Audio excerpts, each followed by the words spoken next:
Welcome back to the channel where we break down all things real estate and things you wish you would have known before making a move.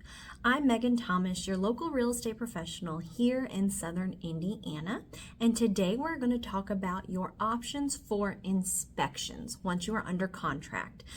So there are three different types of inspections. One is waiving inspections. This is the riskiest option. This is the most competitive option, and this kind of removes one of the large contingencies of getting out of a contract. Waiving an inspection might mean that you still have an inspection report, but no matter what is on it, you're not asking the seller to fix anything. They don't have to fix anything. No matter what you see, you are moving forward and getting to the closing table. That's waiving inspections. The next option is as-is inspections. If you've been looking around at houses online, you've maybe been seeing that they've been selling them in as-is condition. So this means kind of what you see is what you get. You can still have an inspection report, and if anything were to show up on that inspection report in the main areas that are kind of defined as a defect in Indiana, which usually is safe to say it's roof, foundation, mold, plumbing, and electric. If you see anything in those main areas, you do have the opportunity to remove yourself from that deal, ask for your earnest money to be returned to you, and you will not ask the seller to fix anything. That is what as is means. Now, if you are having that's for inspection. If you are a government-backed loan, you then also go through appraisal, and sometimes appraisals can have repairs on it as well. So your agent is going to want to discuss with the agent on the other side if as is for inspections, which is completely different from appraisal, what you see is what you get. They're not going to ask the seller to fix anything.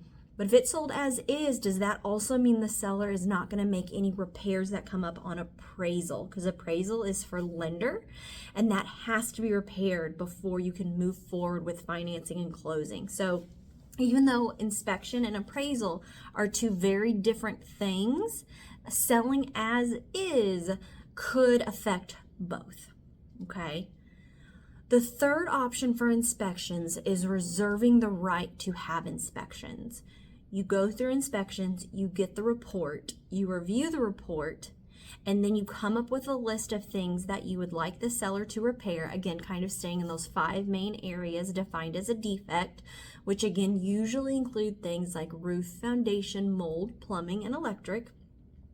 You send that off to a seller, and then seller has to have the opportunity to repair those items. You can't just see the report, not like what you see, and then try to remove yourself from the deal.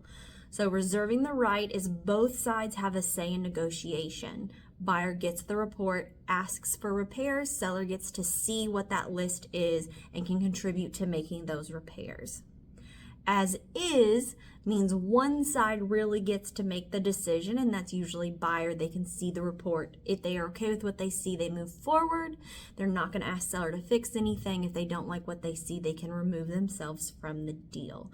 And then waived means no matter what you see, no matter what you find, you're getting to the closing table.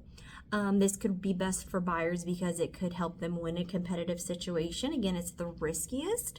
Sellers really like it because it means it's not going to be nitpicked and have to make a lot more expenses, have a lot more expenses on inspections, and it means you're pretty good at moving forward to the closing table because that inspection piece just takes such a large amount of time and resources. So if you kind of remove that off the table, you get to skip a large part of that. It's really important that as a buyer, you understand the differences between those inspections and the results of that decision.